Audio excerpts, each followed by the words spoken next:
एक आदमी corona virus से बीमारी से पीड़ित है। अब प्रभु से एक आरजू लगाता है, अब भगवान से कहता है, क्या कहता है?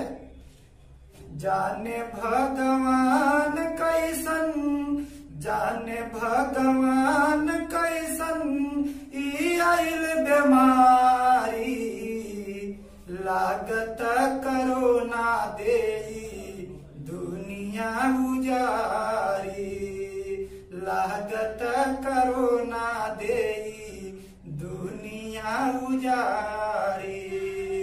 कहे भगवान इन न जाने कैसन बीमारी आई बात कि पहली बार हम सुनत हई, हम देखली और लोग परेशान हुआ, हमारे हिंदुस्तान के भी और देश विदेश के भी। तो कहना बा क्या? यही के इलाज नाही कौनो दवाई, मचल हाहाकार भारी होत बा तबाही। यही के इलाज नाही कौनो दवाई, मचल हाहाकार भारी होत बा तबाही। हौवा कनाहक मारत, हौवा कनाहक मारत दुनिया सारी, लागत कोरोना देई दुनिया उजारी, लागत कोरोना देई दुनिया उजारी। देश या विदेश सारा विश्व परेशान बा, आफत में फसल आज सब ही के जान बा।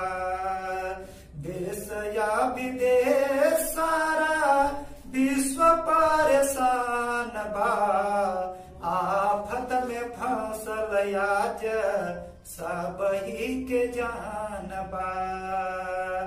जिए नाही देई कोई के, जिए नाही देई कोई के इह महामारी, लागत कोरोना देई दुनिया उजारी, लागत कोरोना देई दुनिया उजारी।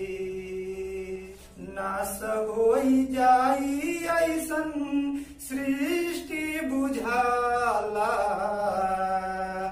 दुनिया पउजरत प्रभु आई के बचाला। नाश होई जाई ऐसन सृष्टि बुझाला, दुनिया पउजरत प्रभु आई के बचाला। संतोष राम लखन कैसन, संतोष राम लखन कैसन इह हो नहारी, लागत कोरोना देई दुनिया उजारी, लागत कोरोना देई दुनिया उजारी। हमारा ये वीडियो पसंद आए बाबूजी तो हमारे चैनल को लाइक सब्सक्राइब शेयर जरूर करें। धन्यवाद। जय हिंद।